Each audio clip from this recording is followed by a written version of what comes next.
ಎಂತ ಗೊತ್ತುಂಟಾ, mobile phone stabiliser ಉಂಟಲ್ಲ, ಈಗ ಇಲ್ಲಿ ಕಾಣ್ತಾ ಉಂಟು. ಅದನ್ನು ಎಲ್ಲರೂ ಅಮೆರಿಕದಿಂದ ಅಥವಾ ಚೀನಾದಿಂದ ಭಾರತಕ್ಕೆ ತರಿಸ್ತಾರೆ. ಆದರೆ ನಾನು ಈ ಸಲ ಭಾರತದಿಂದ ಅಮೆರಿಕ ತಗೊಂಡು ಬಂದಿದ್ದೇನೆ. ಈಗ ತೋರಿಸ್ತೇನೆ. ಸೊ ಈಗ ಕಾಣ್ತಾ ಉಂಟಲ್ಲ ಸ್ಕ್ರೀನಲ್ಲಿ. ಸೊ ಅದನ್ನು ನಾನು ತರಿಸಿದ್ದೆ, ಆಯಿತಾ. ತರಿಸಿ ಒಮ್ಮೆ ಟ್ರೈ ಮಾಡಿದೆ, ಬಟ್ ಆಗ ಸಮಯವೂ ಸರಿ ಇರಲಿಲ್ಲ. ಸೊ ಹಾಗೆ ಅವಾಗಲೇ ಅದನ್ನು ರಿಟರ್ನ್ ಮಾಡಿದೆ. ಮತ್ತು ಇನ್ನೊಂದು ಸಲ ತರಲಿಕ್ಕೆ ಹೋಗಲಿಲ್ಲ. ಮತ್ತು ಲಾಸ್ಟ್ ಟೈಮ್ ಭಾರತಕ್ಕೆ ಹೋದಾಗ ಈ ಥರ ಒಂದು ಕಾವಲಿಗೆ ಸೆಟ್ಟು ತೊಗೊಂಡು ಬಂದು ಹೀಗೆ ಮಾಡ್ತಾಯಿದ್ದೇನೆ ಈಗ. ಸೊ ಇದು ಕೋಇನ್ಸಿಡೆನ್ಸ್. ಇವಾಗ ದೇಸಿ ನ್ಯಾಚುರಲ್ ಅಂತ ಅಲ್ಲಿ ಕಾಣ್ತಾ ಇರೋದು.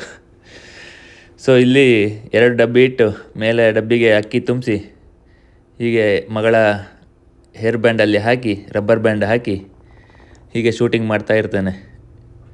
ಸೊ ಪಾಸು ಅನ್ಪಾಸ್ ಎಲ್ಲ ಪಟ ಪಟ ಅಲ್ಲೇ ಮಾಡೋದು ಅಡುಗೆ ಮಾಡುವಾಗ. ಹೇಗೆ?